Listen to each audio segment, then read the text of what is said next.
Eertiraan Singaappoor Afrikaa ta'uu abjuu kan ture jalaa hafee fi Itoophiyaa ulaa galaanaa akka hin fayyadamneef itti dhufuusiitiif jechuudhaan hayyoonni seenaa dubbatanii. Mariin ministeera maallaqaa Itoophiyaatii fi koree liqeessitoota addunyaa wajjin taa'amaa ture milkaa'ina malee xumuramuutu dhaga'ame. Jallifamuu hidha haaromsaa guddicha Itoophiyaa akka carraatitti fayyadamuudhaan dargaggoonni qurxummii horsiisaa jiranii bu'aa guddaa irraa argachaa jiraachuu isaanii dubbatanii. Miseensonni hidhattoota Tigraay kan kutaa waraanaa 13 magaalaa Shiree Indaasillaasee jiran hiriira mormii bulchiinsa yeroo naannichaa irratti jalqabuun himame. Baankonni Itoophiyaa sadarkaa addunyaatti fooyya'insa argisiisuun isaanii gabaasni tokko addeesse. Daawwattootaa fi hordoftoota Hegeree Miidiyaa nageenya keenya bakkuma jirtanitti isin dhaqqabu isiniin jecha guyyaan irraa onkololeessa 15 barri 2025 kanneen asii olitti dhageessan hangafoota oduu guyyaa irraatii amma bal'ina oduu isinitti himna. Eertiraan Itoophiyaa irraa gaafa fonqoltuu ulaa galaanaa misoomsitee Afrikaa akka achirraa daldalli dinagdee ishee guddisuu fi Singaappoor Afrikaa ta'uuf abjuu qabattee turte kan jedhan dhimma kanarratti barruu namni maxxansee Biraanuu Leenjisoo kan jedhaman yoo ta'u abjuun Eertiraa sababii hin milkoofneef yoo kaasan hariiroo Itoophiyaa waliin qabdu cimsitee itti fufuu dadhabuu ishee akka sababa jalqabaatitti kaa'ama jedhanii jiru. Dhiibbaa hariiroo Itoophiyaa fi Eertiraa gidduu laafuu isaa irraa guddatti biyya Eertiraa miidhuu kan kaasanii gama kanaan hariiroon biyyoota lamaanii cimee yoo dhufe kallattiidhaan Itoophiyaanis fayyadamoo akka taatuu fi dinagdeen Eertiraas fooyya'uu akka danda'u dubbatanii jiru. Ulaa galaanatti Itoophiyaan yoo fayyadamte qofa abjuun dhugamuudhaan Afrikaa keessaa Eertiraan akka isiin dagaagdu ishii taasisa jechuudhaan turtii miidiyaalee mootummaa waliin taasisaniin kan dubbatan hayyuun kun. Warri Awurooppaa bara 1990 dura Afrikaa dhuunfaa qarqara galaanaa kanaa qabachuuf fedhii agarsiisaa akka turan ragaaleen seenaa hedduun mul'achuu kan himan Biraanuu Leenjisoo bara Aksum irraa eegalee Itoophiyaan seenaa keessatti teessuma lafa ishee galaana diimaa waliin hidhata addaa akka qabu kan kaasan yoo ta'u ulaa galaanaa qabaachuun ishee kanaan dura baratamaa ta'us garuu ulaa galaanaa dhabuu isheetiin Itoophiyaan waan hedduu dhabdee akka jirtuu fi waan kana deebistee argachuu fi qabeenya uumamaatitti akka fayyadamtuu fi daldala dinagdee hariiroo addunyaa waliin qabaattuufis gahee olaanaa akka qabu kaasanii jiru. Dhimmi ulaa galaanaa Itoophiyaaf murteessaa ta'uu kan dubbatan hayyuun kun Eertiraan galaana diimaa qabaachuu ofiif ta'ee biyyaa akkasumas Itoophiyaafis yeroo ammaa kana fayyadaa akka hin jirre fi biyyattiinis ulaa galaanicharraa faayidaa argachuu qabdu hunda Eertiraan argataa hin jirtu jedhanii jiru.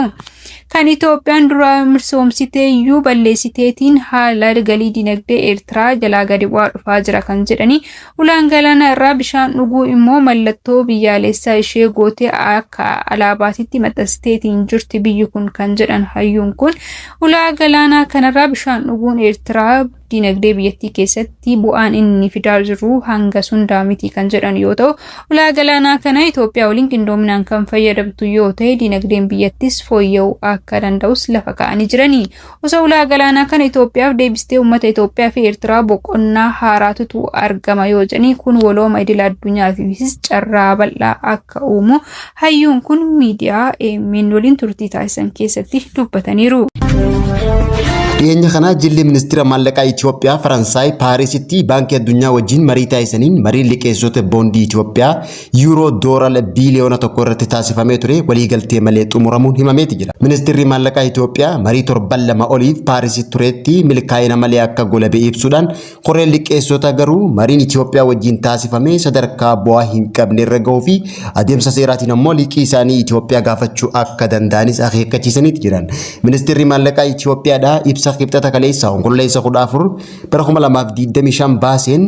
mariin haala kafaltii liqii kanaa sirreessuuf taasifamaa ture harki caalu haala gaariin xumuramuu ibsullee garuu mariin kun waliigaltee tokkoon malee xumuramuun gabaafameeti jira. Mariin ministeera maallaqaa baankii addunyaatiif liqeessitoota wajjin taasisaa ture kun gaafa fulbaana 27 hanga onkololeessa 13 bara 2025 tti taasifamaa ture kun milkaa'ina malee yoo xumuramu Itoophiyaan jalqaba bara torbatti boondii qarshii biiliyoona tokko gurgurtaaf kan dhiyeessite waggaa ta'u dhala waggaa tokko dhibbantaa 6.25 fi yeroon isaa waggaa 10 kan ta'u waggaa ta'u mootummaan Itoophiyaa ammoo dhala kana waggaatti yeroo lama hanga adoolessa bara 2015 tti akka kafalu jaamee eegamaa turullee liqiin kun osoo hin kafalamin hafuu isaati. Itoophiyaan baatii muddee bara 2016 irraa eegalee hanga muddee bara 2017 tti dirqama isii bahaa turtullee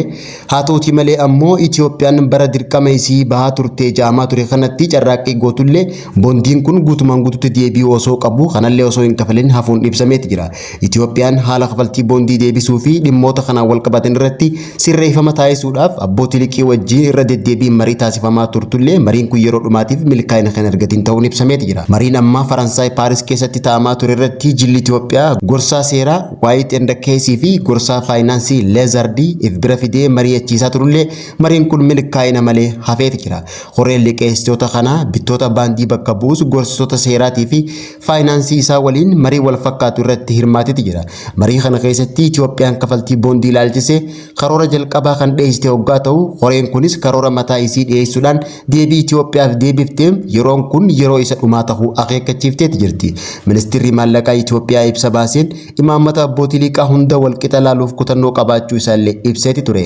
Ta'ullee garuu muddee bara 2016 dhala barbaachisu kafaluuf yeroo murtaa'ee ture dabruudhaan yeroon kun yeroo dhumaa Itoophiyaaf carraan kenname ta'uu baankiin addunyaa gabaaseeti jira. Itoophiyaa keessatti haaromsa guddichaa fayyadamuudhaan qurxummiileen hedduun hara namtolchee hara Nigaat jedhamuudhaan laga Abbayyaa irratti hara argamurraa qurxummiileen hedduun oomishamaa jiran bu'aa biyyaalessaatii fi dargaggootaaf carraa hojii bal'aa uumuusaa dubbatamaa jira. Misoomni qurxummii haroo Nigaat hedduu keenyaaf carraa hojii uumee fayyadamoo taasisuun hidha haaromsa guddicha Itoophiyaatitti dargaggoonni hojiilee misoomaa qurxummii irratti bobba'an kan dubbatan yoo ta'u hidha haaromsa guddicha Itoophiyaa kanarraa kan kuufame hara Nigaat iddoowwan garaagaraa 70tti bakkeewwan hawwata turistii ta'anii fi namoonni hedduunis achitti hara galfannaa ta'uu isaatiin gamatti qurxummii hedduu isaa akka irraa horsiisaa jiraniin dargaggoonni naannoo Beeshaangul Gumuz ni dubbatanii. Naannoo Beeshaangul Gumuz dargaggoonni hedduun haricha irratti qurxummii kiyyeessuudhaan gabaaf dhiyeessaa kan jiran yoo ta'u kanaan duras qurxummiiwwan hedduu gabaaf dhiyeessaa turuu isaanii gabaasuun keenna kan yaadatamudha.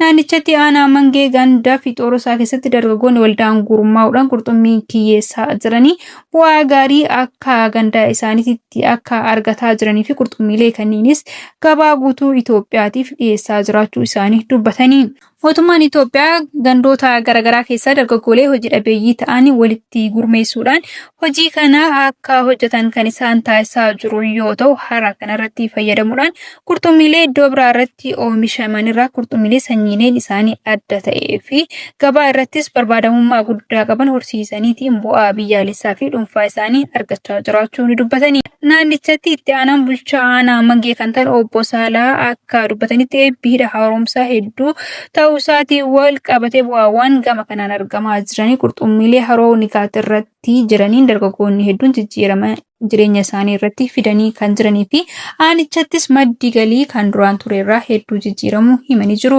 Aanichatti jiraattonni fi gandoonni hedduun qubatanii namoonni hedduu fayyadamoo ta'aa akka jiranii fi lakkoofsi namoota gandichaa keessatti horsiisa qurxummii irratti bobba'anii yeroo irraa gara yerootti dabalaa dhufuu isaas himanii jiru. Haroon Nigaat bishaan meetir kiubii biiliyoonaa 74 kuufachuun oddoolaawwan 70 olii fi bal'ina heektaaraa 100,000 fi 87,400 ol akka qabus kan dubbatan yoo ta'u hara namtolchee laga Abbayyaa irraa kanaan dargaggoonni hedduun horsiisa qurxummii irratti fi qurxummiiwwan garaagaraa kiyyeessuu irratti bu'aa guddaa argachaa jiraachuu isaanii jiraattonni ragaa bahanii jiru. Miseensonni hidhattoota Tigraay kan kutaa waraanaa 13 magaalaa Shiree Indaasillaasee jiran hiriira mormii bulchiinsa yeroo naannichaa irratti jalqabuun himameeti jira. Naannoo Tigraay magaalaa Maqaleetti guyyaa lamaaf hiriira waraana buleeyyii TPLF itti fufee turuun ni yaadatama. Haaluma kanaan ammoo hiriirri hidhattoota TPLF duraanii kun kutaalee naannoo Tigraay garaagaraatti itti fufuudhaan mormii gara hawaasaatti babal'isuun Tigraayitti jeequmsa kaaseeti jira. Haaluma wal fakkaatuun guyyaa har'aatis naannoo Tigraay magaalota garaagaraatti mormiin uummataa fi hidhattoota TPLF buleeyyiin bahamaa oolu maddeen keenya Tigraay himaniiti jiru. Hiriirri kunis hooggantoota bulchiinsa yeroo naannichaa Tigraay kan balaaleffatu hoggaa ta'u hiriirri kun guyyaa jalqabaa addaan cituu mindaa hidhattoota duraanii ilaalchisee kan jalqabame hoggaa ta'u adeemsa keessa ammoo hiriirri kun bifa jijjiirachaa dhufuudhaan mooraa siyaasaa TPLF raasaa jiraachuun himameeti jira. Walii galtee Pretoria boodaan hidhattoonni hidhannoo hiikkatanii buufata waraanaa adda addaa keessatti bulchiinsa yerootiin qallabamaa jiran faayidaa argachuu qabnu bulchiinsa naannicharraa dhabne jechuun hiriira mormii hanga bulchiinsa yeroo fi jaarrolee TPLF aangoorraa darbutti deemuudhaan guyyaa irraatiis hiriirri kun itti fufee bahamaa ooluun ibsameeti jira. Mootummaan federaalawaa gama isaatiin mormii hidhattoonni kaasan kutaa hawaasaa naannichaa hunda walgee siyaasa jaarrolee TPLF fi qe'ee Tigraay irraa akka goolabamu gochuun mala ijoo ta'uu hubatee mormii kana itti dhiyeenyaan hordofuu akka qabu manguddoonni Tigraay dhaamsa dabarsanii jiraachuun himame. Kaleessa ammoo dargaggoonni siyaasaa Tigraay kanneen garee Geetaachoo Raddaa deeggaran walgahii taa'uudhaan pireezidaantiin bulchiinsa yeroo naannoo Tigraay Jeneraal Taaddasaa Warradaa aangoo gadhiisuu akka qabu gaafataniiti jiran. Kunis Jeneraal Taaddasaa Warradaa carraa warqee uummata Tigraay tajaajiluuf argate balleessuun garee finxaaliyyii TPLF fi kanneen Dabratsiyoon Gabramikaa'eliin hoogganamtuun Tigraay hokkara kaasuudhaan mul'ata garee Shaabiyaa milkeessuuf carraaqqii taasisaa jiraachuu dargaggoonni kun himaniiti jiran. Yeroo ammaan tana hooggantoonni mooraa TPLF bakka sadiitti waliiruudhaan yeroo ammaan tana waraanni obbo Geetaachoo Raddaatiin telegamu naannoo Affaar keessatti ijaarame garee Dabratsiyoon Gabramikaa'elii fi garee Jeneraal Taaddasaa Warradaa haleeluuf qophiin xumuramuunis ibsameeti jira. Gama biraatiin ammoo TPLF murni Dabratsiyoon Gabramikaa'eliin hoogganamu garee Shaabiyaa wajjin hariiroo diriirfachuunis himameeti jira. Akka gabaasa biizinesi Afrikaa ifoomsetti baankonni Itoophiyaa 6 sadarkaa 100 ol keessa seenuu isaanii kan himse yoo ta'u, barruun African Business Magazines bara 2025 baankota Afrikaa 100 sadarkaa olaanaa qaban ifoomsee jira. Gabaasicha keessatti baankonni Itoophiyaa 6 sadarkaa olaanaa keessa seenuu isaanii kan addeeffamu yoo ta'u, baankiin daldala Itoophiyaa sadarkaa 29ffaa qabatee jira. Baankonni biroo ammoo fooyya'insa kan agarsiisan yoo ta'u, baankota fooyya'insa adda agarsiisan keessaa baankiin Awaash sadarkaa 19ffaa ol bahuudhaan sadarkaa 50ffaa irratti kan argamu yoo ta'u, baankiin misooma Itoophiyaa 44ffaa irraa gara 43tti fooyya'insa kan agarsiisee fi baankiin Daashan 87ffaa irraa gara 71tti guddina isaa jijjiirama fideen kan agarsiise. Akkasumas baankiin Abisiiniyaa 89ffaa irraa gara 72ffaatti fooyya'insa yoo fidu, baankiin hojii gamtaa Oromiyaa yeroo jalqabaaf tarree kana keessa bara kana kan gale yoo ta'u,